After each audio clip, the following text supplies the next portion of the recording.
Hey guys, TommyBryson here, and let's get right into this video. And this video is all about 5 different strategies to invest money into the stock market if you are a beginner. And you don't need a ton of money, by the way.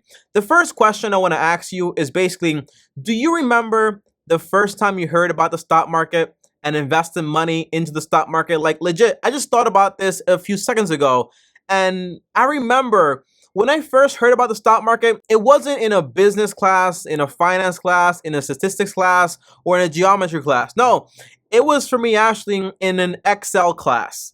Okay, the professor told me, Tommy, this is how you invest into stocks and this and that. But unrelated to that is most of us hear about the stock market not really in a business sense. We usually hear about it from friends and family, the news, the internet, Reddit, whatever it is. And most of the people that tell us about the stock market, they don't really know much about the stock market. But the idea is so cool to be able to grab your money and buy a piece of the business that you are already spending money on. Like when I heard that, hey, Tommy, you can actually put your money and be a part owner of Walmart when I already go to Walmart all the time, or to Nike, or any other big company out there. To me, that was awesome. But then I shortly realized that if you play this game with the only goal of just making money the fastest way as possible, you take a lot of risks and usually you may end up with nothing. So obviously you need to have a strategy, and that's why I'm making this video with 5 different strategies to go out there and make money in the stock market. So not to waste any time, let's dive right into this video. And by the way, smash the like button. It helps out with the algorithm. And also, if you like money topics and business topics and all this other stuff, subscribe to the channel and hit the bell so you get notified every time I post a new video. So now the very first strategy is going to be the riskiest strategy out of all of them. And this strategy was created by 2 guys that they come from Yale, which is a very fancy school. So let's assume that they're very smart. And they wrote a book called Invest in Life Cycle. Now the idea is very simple here. If we borrow money to buy a car, to buy a home, to buy a computer, to buy whatever we want, why not borrow money to also invest into stocks? That's the idea. And the idea is also, for example, when we are young, in our 20s and 30s, guess what?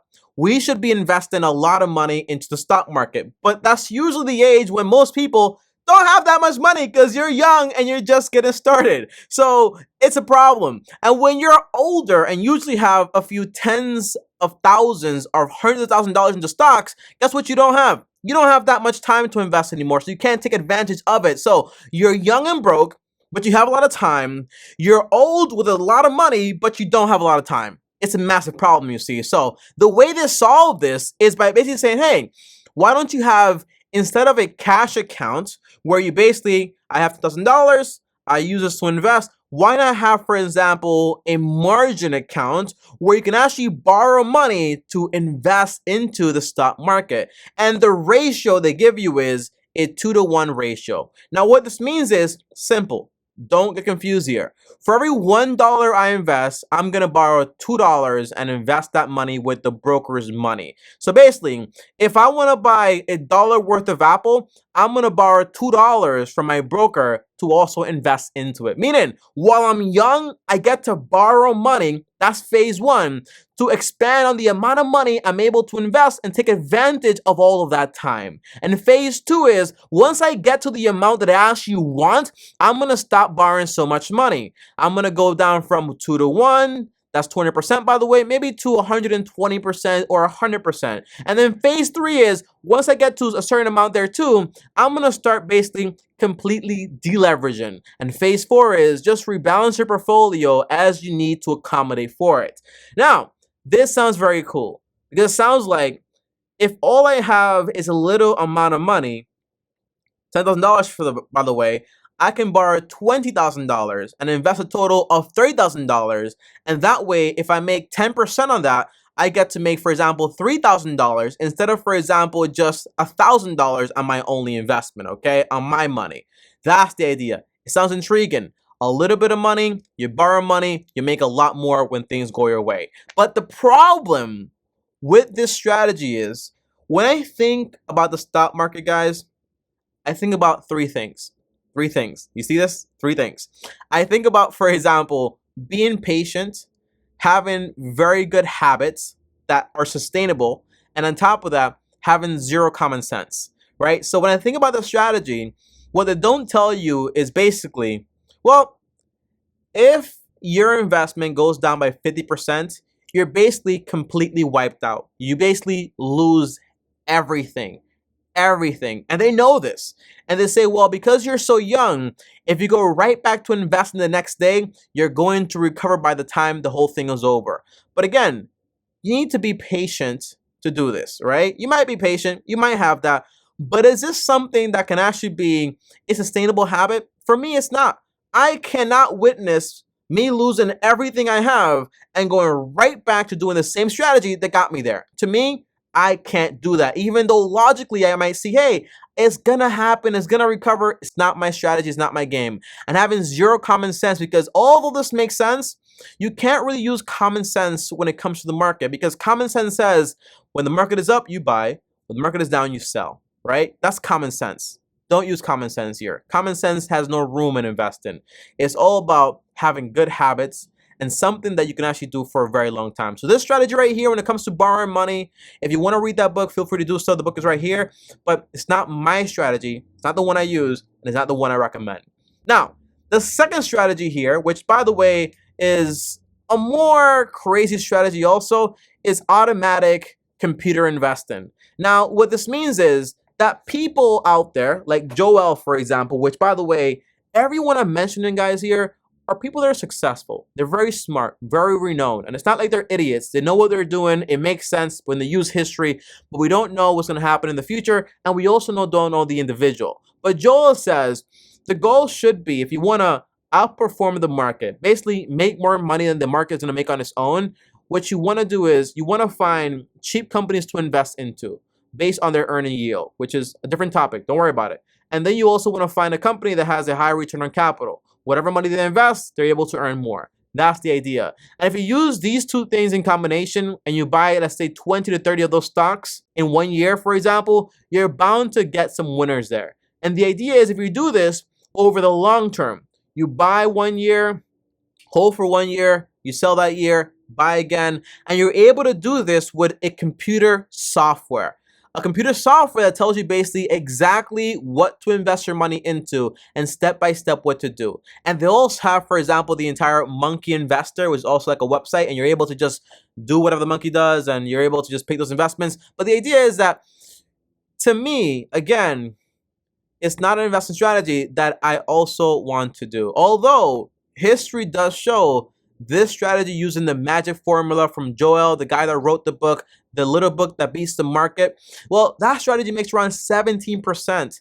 But again, is this something that you're going to be able to do for the long term? And for most people, it's going to be no, because you're going to have very rough years where you're not going to be sure if this is actually going to work. So this strategy where you automatically invest your money based on some computer, it's not my strategy. It's not what I want to do. I don't like it. That's just my opinion, but it might work for you. And I have a full video on that, and the link is down below. And it's not like I'm against it. It's just that it doesn't work for me. And investing is personal, and I know what works for me and what doesn't work for me. Now, the third strategy is being a stock picker. And what that means is that you've chosen to go basically the lone wolf way, in a sense, where you're picking your own stocks for yourself, and you're basing that on your own intelligence. And the godfather of this entire strategy is Benjamin Graham, the guy that wrote that little book called The Intelligent Investor, the best book in today's history as far as investing. And this guy's mentee, Benjamin Graham's mentee, is actually Warren Buffett. So Warren Buffett, as you guys know, is a billionaire. And he basically says, Benjamin Graham was the best teacher I ever had. And although that book is great and is a step-by-step way to actually invest into individual stocks and to actually make money, all those formulas today, even when he wrote that book, basically in the 1900s, 1950s or something like that, or 40s, I think it was, guess what? A lot of those formulas have been changed and revised, changed and revised. So it's very hard to say that those formulas still apply to today, meaning that although it works in a sense, it might not work today, although it worked back then. That's the crazy thing about investing, because whatever worked yesterday doesn't mean it's actually going to work today. When you're actually picking stocks and selecting it in a certain format, because you're basing it on what's actually happening today and not what's going to happen basically today, because today's the future and back then was the future for him, but it's not the future. You get it, okay? Doesn't work today, although it worked back then for him. So for me, this strategy is awesome. It's kind of like digging for oil, where it's a big risk, right? Digging for oil is a big risk, but when you hit big. So if you know what you're doing, you're gonna be very good, okay? And to do this, you need to have accounting skills to read financial statements, and you need to know a little bit of finance to project its earnings into the future and do discount cash flow statements, okay? Now, discount cash flow formulas. Now, what I do wanna say is this. This takes work, a lot of work, but it's definitely worth it.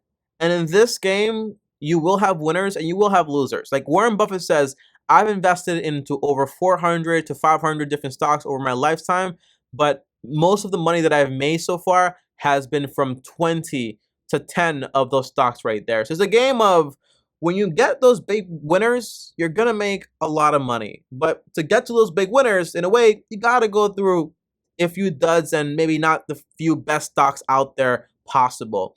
Now, stock picker for me, that's one of my strategies, and I love it because it's based on your intelligence. It's based on you looking at the business and saying, hey, this business is worth this much, and here are all the facts that collaborate it. But it's one of the most, if not the most difficult way to actually invest and time-consuming way. Now, the fourth way is to actually invest into a mutual fund. And a mutual fund is basically, you have this fund, people invest money into it, and there's a manager there, a professional in a sense, that's going to try to outperform the entire market. Now, whenever you hear someone said outperform the market, what it means, for example, is to visualize the market performance, we use indexes.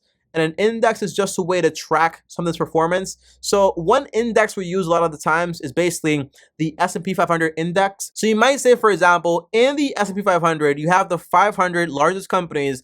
And if that returns overall 10%, that is the average market performance. So the goal of this mutual fund guy, manager, is to outperform that 10%, to beat it, okay? That's his goal, to outperform the market, because he's a professional. He's supposed to do better than the market does on its own, by picking and selecting whatever he wants to buy.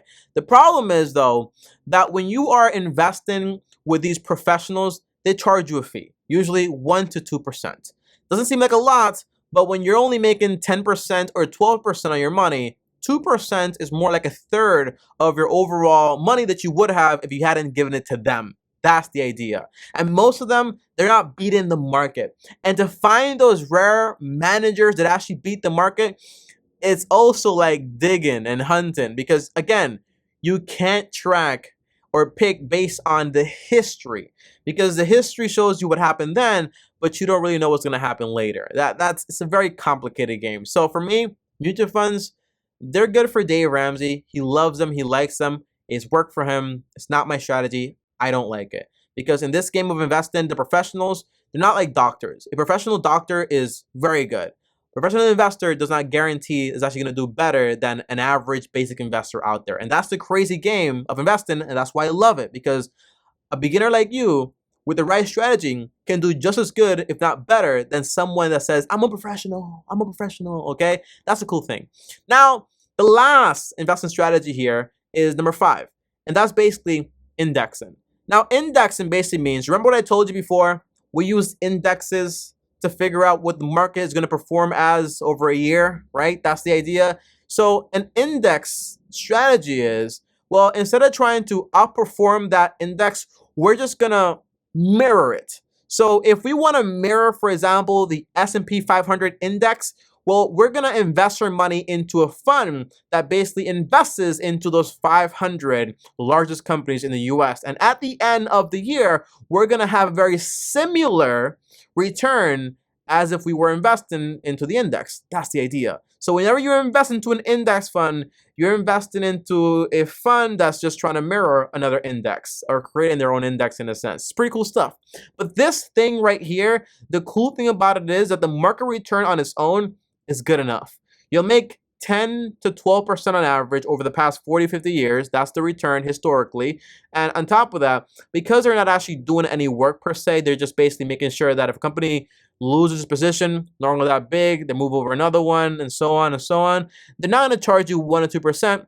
They're going to charge you like 0.01% or 0.1%. Literally like nothing whatsoever. So this way you get to keep a lot more of your money. And when you use compound interest, a 10% return, 12% return over 30 years, guess what? It's gonna be a lot of money. And here's an interesting fact, guys, that I learned just today.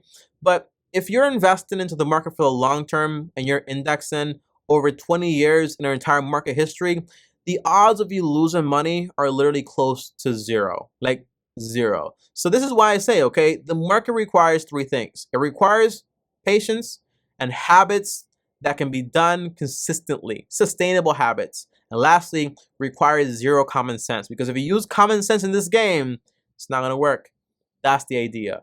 Okay? I hope that makes sense, because if it does make sense, you'll do great. So if you ask me, Tommy, which strategies are you using here? Well, I'm using the index strategy with 90% of my money, and then the stock picking strategy with 10% of my money. And that's going to be for later this year, because I'm still accumulating the knowledge that I need to be stock picking and so on confidently. Because I don't just want to do it by, hey, I like this company and I want to invest my money into this. That's not what I want to do. Okay, that's the idea. Now, if you want to copy my portfolio and exactly what I put my money into as an index fund investor. And by the way, you can also buy an ETF, an exchange traded fund that tracks also those same indexes, the same thing, except that's actually traded in the market. It's a lot of stuff here, but watch this video a few times. I promise it'll be worth it, okay? Like once you capture all this information, like all you need to know is basically just tracking the market is good. And if you want to do it on your own, learn the skills required so you can do it on your own in a good way. That's the basic gist of this video right here. And that's it, guys. Thanks for watching. And if you want to copy my portfolio, I have a link down below to M1 Finance. That's my broker, the one I currently use. And when you click it, it shows you what I invest into, and you're able to mirror my investments exactly and invest the way I invest, either into your Roth IRA, an IRA, or for example, into a normal taxable account. And thanks for watching, guys. As always, like, subscribe, hit the bell so you're notified. If you want to talk to me one-on-one, I have a link down below. And if you want to DM me on Instagram at TommyBryson, feel free to do so. Up here is another video, and here is my face. Click and subscribe. Thanks for watching, and as always, long-term team officially out.